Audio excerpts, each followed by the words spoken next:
In July, our trade deficit hit yet another all-time record, $68 billion, an annual rate of $816 billion.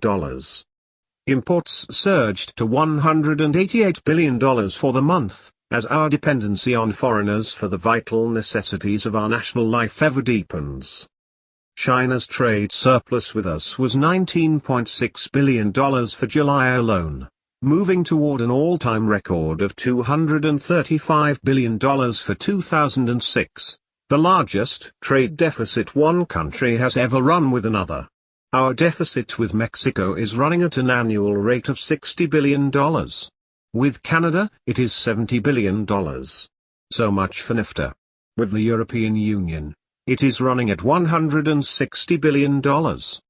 America as the most self-sufficient republic in history is history. For decades, U.S. factories have been closing. 3 million manufacturing jobs have disappeared since Bush arrived. Ford and GM are fighting for their lives.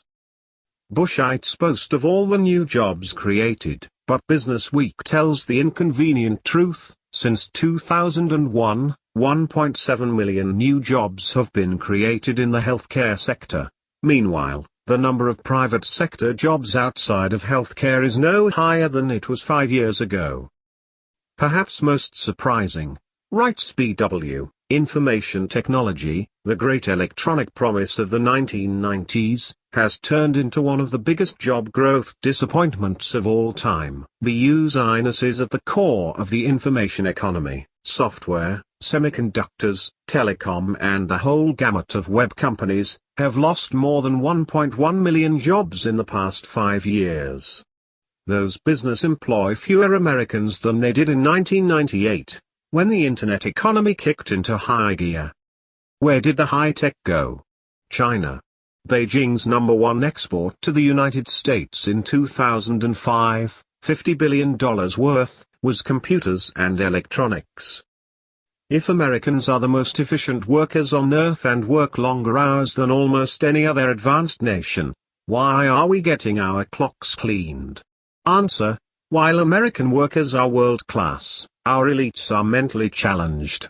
So rhapsodic are they about the global economy they have forgotten their own country.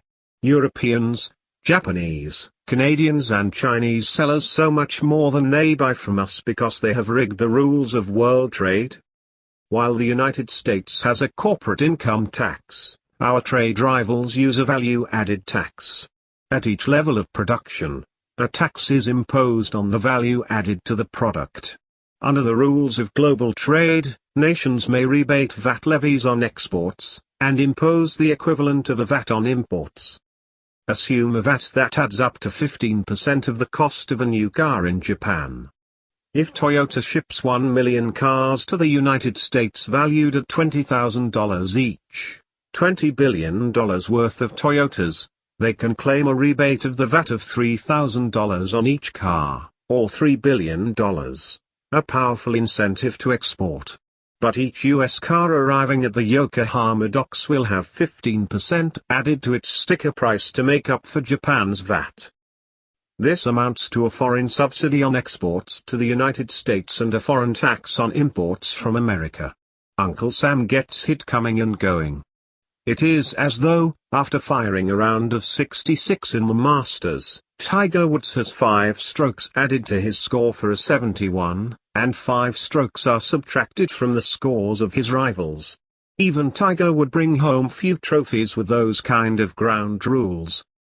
The total tax disadvantage to U.S. producers, of VAT rebates and VAT equivalents imposed on U.S. products, is estimated at $294 billion. Exported U.S. services face the same double whammy. A VAT equivalent is imposed on them, while the exported services of foreign providers get the VAT rebate. Disadvantage to U.S. services, $85 billion annually. Why do our politicians not level the playing field for U.S. companies? First, ignorance of how world trade works. Second, ideology.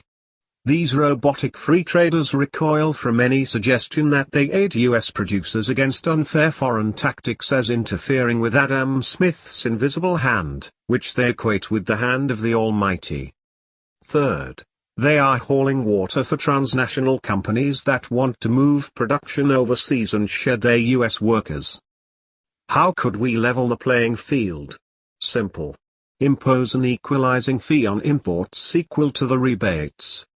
Take the billions raised, and cut taxes on U.S. companies, especially in production. Create a level playing field for U.S. goods and services in foreign markets, and increase the competitiveness of U.S. companies in our own home market by reducing their tax load. U.S. trade deficits would shrivel overnight. And jobs and factories lately sent abroad would start coming home. Isn't it time we put America first, even ahead of